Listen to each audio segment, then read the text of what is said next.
Hello friends, welcome to R channel. Happy parenting, happy life. எல்லோரும் எப்படி இருக்கீங்க? நல்லா இருக்கீங்கன்னு நம்புகிறேன். அண்ட் நம்மளோட சேனலில் நாம் இன்றைக்கி ஒரு முக்கியமான ப்ரெக்னன்சி டிப்ஸ் வீடியோ தாங்க பார்க்க போகிறோம். அண்ட் அதுக்கு முன்னாடி நீங்கள் நம்மளோட சேனலுக்கு புதுசு அப்படின்னா கண்டிப்பாக நம்மளோட சேனலை சப்ஸ்கிரைப் பண்ணி வச்சுக்கோங்க. ஏன்னா நம்மளோட சேனலில் pregnancy tips, baby care tips, baby food recipes எல்லாமே போட்டுட்ருக்கோம்.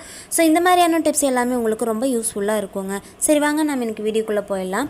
நம்ம கர்ப்பம் கன்ஃபார்ம் ஆயிடுச்சு அப்படின்னாலே நம்மளோட உடம்புனாலும் சரி, நம்ம சாப்பிட்ற விஷயம்னாலும் சரி, நம்மளோட டே டு டே ஆக்டிவிட்டீஸ்னாலும் சரி, எல்லாத்துலேயுமே நம்ம சில மாற்றங்கள் பண்ண வேண்டியது ரொம்ப ரொம்ப அவசியம் இல்லைங்களா? ஸோ இந்த ஃபுட்டு மற்ற விஷயங்கள் எல்லாமே நம்மளுக்கு பெரியவங்க சொல்லி கொடுப்பாங்க. நம்ம எல்லாமே ஆட்டோமேட்டிக்காக கேர் எடுத்துப்போம். அதே மாதிரி நம்மளோட மார்பகத்துலேயும் நம்மளுக்கு ப்ரெக்னன்சி கன்ஃபார்ம் ஆன நாள் முதலே மார்பக பராமரிப்புலேயும் நம்ம ஈடுபடணும். அப்போ தான் அதில் ஏற்படுற சில மாற்றங்களை நம்ம புரிஞ்சுக்க முடியும். அண்ட் தாய்ப்பால் கொடுக்கறக்கும் நம்ம ரெடியாக முடியும். சரிங்களா?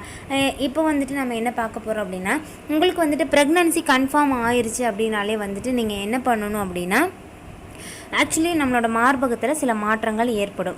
மார்பகம் பெரிதாகிறது, அதில் அதோட அளவு மாறுறது, வடிவம் மாறுறது, அதோட தன்மை மாறுறது அப்படின்னு பல வகையான மாற்றங்கள் இதில் நடக்கும். இதில் முக்கியமான ஒன்று பார்த்திங்கன்னா நம்மளுக்கு இந்த டைமிங்கில் அந்த மார்பக காம்பு இருக்குது இல்லைங்களா, அதை சுற்றி சில அந்த கருப்பு பாகம் இருக்குது இல்லைங்களா, அதை சுற்றி ஒரு வறட்சியான தன்மை இருக்கும்.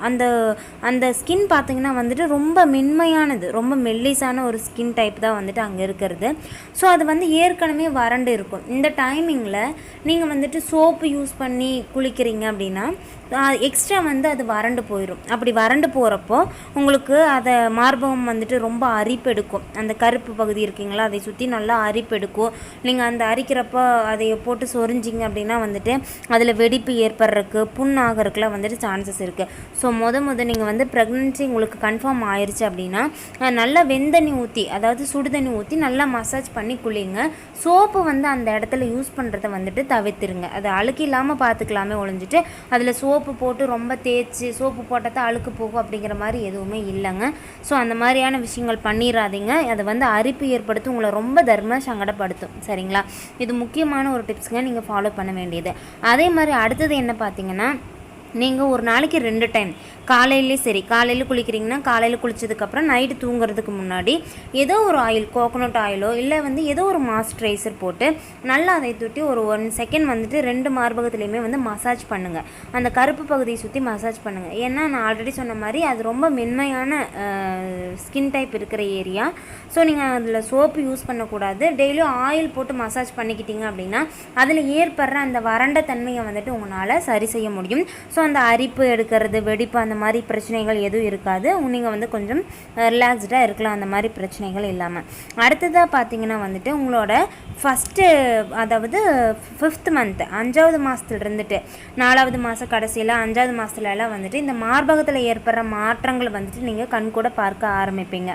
அதாவது ஒரு மார்பகம் பெருசாக இருக்கும், இன்னொரு மார்பகம் சிறுசாக இருக்கும். அண்ட் அது மட்டும் இல்லாமல் நம்மளோட மார்பகத்தில் வலி இருக்கும், லைட்டாக பெயினாக இருக்கலாம், ஒரு மாதிரி கனமாக இருக்கிற மாதிரி ஃபீல் ஆகும். எனக்குலாம் பார்த்திங்கன்னா ரொம்ப வெயிட்டாக கனமாக இருக்கிற மாதிரி ஃபீல் ஆச்சு. அந்த மார்பக வலி இருக்கிறதுனால பின்னாடி உங்களோட முதுகு பேக் சைடு இருக்குது இல்லைங்களா, உங்களோட முதுகு பகுதி, அங்கேயே உங்களால் நீங்கள் வலி ஃபீல் பண்ணுவீங்க. எனக்கு அப்படி தான் இருந்துச்சு. அண்ட் அதே மாதிரி பார்த்திங்கன்னா அந்த மார்பக காம்புகள் இருக்குது இல்லைங்களா, அந்த கருப்பு பகுதி, அதை சுற்றி சின்ன சின்ன தடிப்புகள் மாதிரி இருக்கலாம். அதே மாதிரி ஒரு சின்ன சின்ன குட்டி குட்டி பிம்பிள்ஸ் இருக்கும் பார்த்திங்களா, அது மாதிரி சில தடிப்புகள் உருவாகலாம். அதை பார்த்து நம்ம பயப்படணும் அப்படிங்கிற அவசியம் கிடையாது. அதே மாதிரி நான் ஆல்ரெடி சொன்ன மாதிரி முளை காம்புகளில் வலி இருக்கும், குத்துவது போல் உணர்வு, அதே மாதிரி கனமாக இருக்கிற மாதிரி ஒரு உணர்வுலாம் உங்களுக்கு ஏற்படலாம். அதே மாதிரி மார்பகம் விரிவடைகிறதுனால அந்த இரத்த நாளங்கள் கொஞ்சம் நரம்புலாம் புடச்சிட்டு தெரிகிற மாதிரி உங்களுக்கு அதை தெரியலாம். ஸோ அதை பார்த்து நம்ம பயப்பட தேவையில்லை. அண்ட் சில பேருக்கு சிவந்து போய் காணப்படும். அதே மாதிரி அந்த மார்பக காம்புகள் இருக்குது இல்லைங்களா, அதை சுற்றி ரொம்ப டார்க்காக பிளாக்காக இருக்கிற மாதிரி கூட இருக்கலாம். அப்படி இருந்துச்சு அப்படின்னா அதை பார்த்து நம்ம பயப்படணும் போடணும் அப்படிங்கிற அவசியம் இல்லை. அண்ட் அடுத்தது பார்த்திங்கன்னா வந்துட்டு நீங்கள் கவனிக்க வேண்டிய முக்கியமான இன்னொரு விஷயம் அது என்னன்னு பார்த்தீங்கன்னா, நீங்கள் வந்து போடுற இன்னர்ஸ் வந்துட்டு ரொம்ப டைட்டாகவோ ரொம்ப ஃபிட்டாகவோ போடக்கூடாது. உங்களோட மார்பக காம்பு இருக்குது இல்லைங்களா, அந்த இடத்துல வந்துட்டு ரொம்ப அழுத்துற மாதிரி இருக்கக்கூடாது, லூஸாக இருக்கிற மாதிரி இருக்கணும். அந்த இடத்துல வந்துட்டு உங்களுக்கு ஃபிட்டாக இருக்கக்கூடாது, கொஞ்சம் லூஸாக இருக்கிற மாதிரி இருக்கணும். அப்படி இன்னர்ஸ் போட்டிங்க அப்படின்னா ஆல்ரெடி வந்துட்டு நம்மளுக்கு மார்பகத்தில் வலி இருக்கும், ஒரு கனமான அழுத்தமான ஒரு வலி இருக்கும். நீங்கள் வந்துட்டு இன்னர்ஸ் வந்துட்டு கரெக்டாக சூஸ் பண்ணாமல் ரொம்ப டைட்டான இன்னர் வியர்ஸ் போடும்போது உங்களுக்கு அது எக்ஸ்ட்ரா வலியை வந்து கொடுக்கலாம். ஸோ இந்த மாதிரியான வலியை அவாய்ட் பண்ணோம் அப்படின்னா இன்னர்ஸ் வந்துட்டு கரெக்டாக பார்த்து யூஸ் பண்ணுங்கள். அதே மாதிரி நீங்கள் வந்துட்டு டே ஃபுல்லாக இன்னர்ஸ் போட்டுகிட்டே இருக்கணும், நைட் டைமில் இன்னர்ஸ் என்றைக்குமே வந்துட்டு நைட் டைமில் இன்னர் வியர் போட்டுட்டு தூங்குறத வந்து அவாய்ட் பண்ணிடுங்க. எஸ்பெஷலி இந்த ப்ரெக்னன்சி டைமில் இன்னர் வியர்ஸ் போடுறத அவாய்ட் பண்ணுங்கள். நீங்கள் வீட்டில் இருக்கும்போது வந்துட்டு லைட்டாக ஸ்லிப் இருக்குது இல்லைங்களா, அதாவது நைட்டி போடுறீங்க அப்படின்னா நைட்டுக்குள்ளேயே போடுற மாதிரி வந்துட்டு இன்னர் வியர்ஸ் இருக்குது, அது மாதிரி யூஸ் பண்ணலாம். அதே மாதிரி வந்துட்டு ப்ரா போடாமல் நீங்கள் வந்து இன்னர் வியர் ஸ்லிப்பு போடுவோம் இல்லைங்களா, அது போட்டுக்கலாம். அது மாதிரி போட்டுக்கிட்டே இருக்கலாம் வீட்டில் இருக்கிறப்போ.